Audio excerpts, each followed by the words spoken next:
Hello, and welcome to another Strain Review. This one is for Season 3, Episode 10, so the finale of Season 3. This one is called The Fall. So this review is going to contain many spoilers, so if you've not watched the episode, go and watch it, and pause this and then come back after you've watched it. Okay, so let's get straight into it. We have an awesome intro sequence, which is narrated by Setrakian. So it's a fantastic look back at, I guess, the downfall of humanity in history, and just the parallel with the situation that they're going through now. So that it mentions the bubonic plague and the Spanish flu, and just the population was decimated at those times, and then it's come back. And it's just saying, is this the same now when it's happening with the strain? So it was a really cool starting sequence. I really enjoyed it.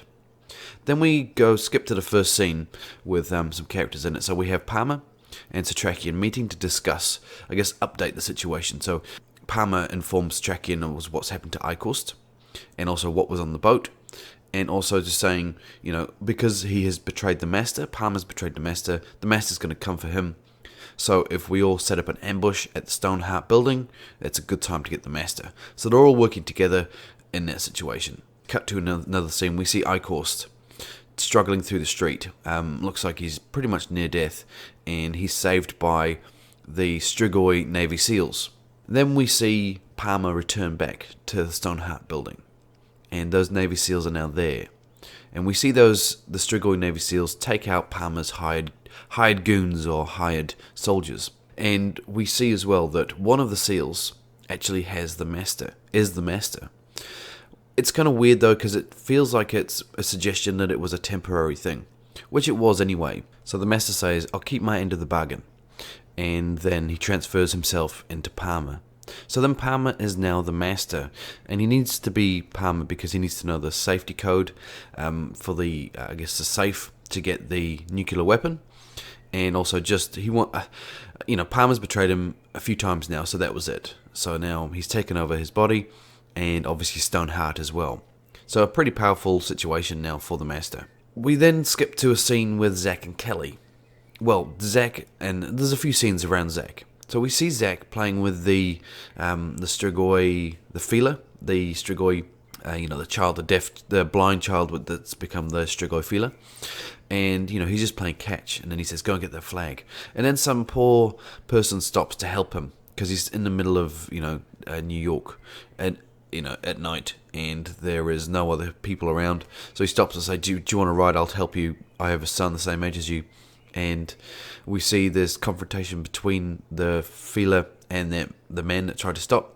And Zack ends up saying, don't kill her. And then I think he says, get him. So he was involved he told the Feeler to kill the man. I mean, it was a split decision, not necessarily evil in that split choice. He was trying to save his, I guess you could call it a friend.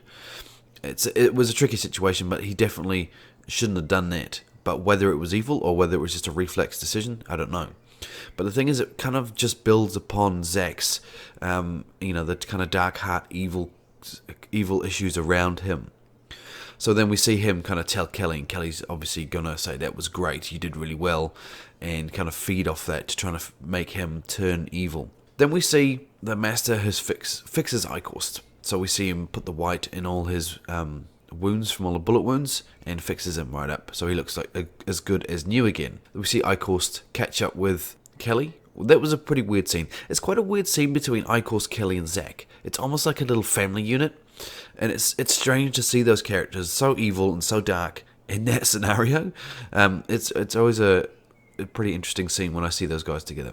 So we see Eichhorst put on his hat, takes the suitcase with the nuke in it, and he catches up with Dessar. So Dessar is still in the picture. I would have thought that Palmer would have dispatched Dessar, but anyway.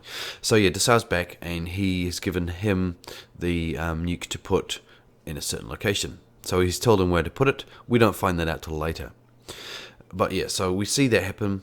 Then we see, even though we know that Palmer is the Master, obviously Dutch, Ephraim, Fat, Quinlan, and Setrakian don't. So they're going forward with the plan to take out the Master. And I was surprised at how well that actually worked. So they the plan was move the coffin with the lead and the silver to the Stoneheart building, turn on the sound weapon, and fight him and fight the master and put him into the coffin.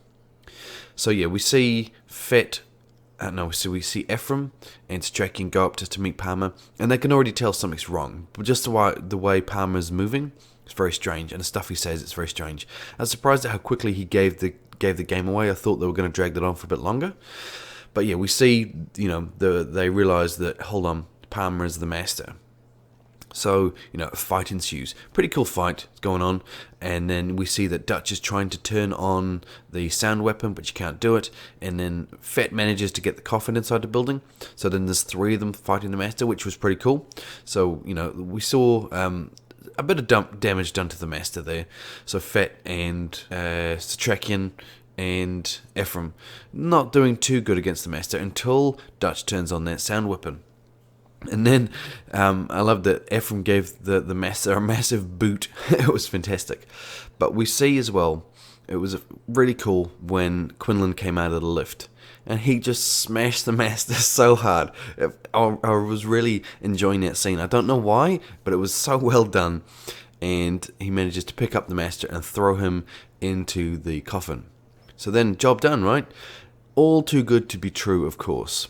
Because we know that this is the end of Season 3, and Season 4 has been confirmed. So it couldn't have finished like this. I mean, I thought maybe they'll get him in the coffin for a while, but not. So yeah, then we see that, Ephraim needs to patch himself up. The other guys take the coffin down to the pier. They're going to put it on a boat and take him out to sea.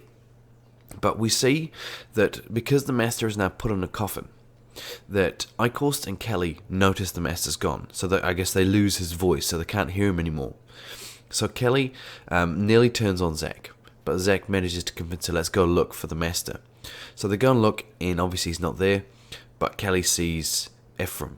And then they have a big fight, and Ephraim kills Kelly in front of Zach. Zach now crosses over to the point where it's no longer split decisions where, his evil choices are being. It's a legitimate choice of, I hate you, Dad. It was like the ultimate, I hate you, Dad, here's a nuke. It's normally the, I hate you, Dad, run upstairs stomping your feet, but not this time. I hate you, Dad. I'm just going to blow up this whole town. I don't know why that cracked me up so much, but it did. It was funny. But yeah, so we see the nuke go off, and it knocks over a lot. And obviously, it knocks over the master's coffin, and the master escapes. Yeah, the master's broken free. Then we see Zach and Eichhorst meet up. Zach just leaves. He finishes off his I hate you moment. He stomps off down the stairs, down the lift, and catches up with Eichhorst. And once again, we had that weird kind of...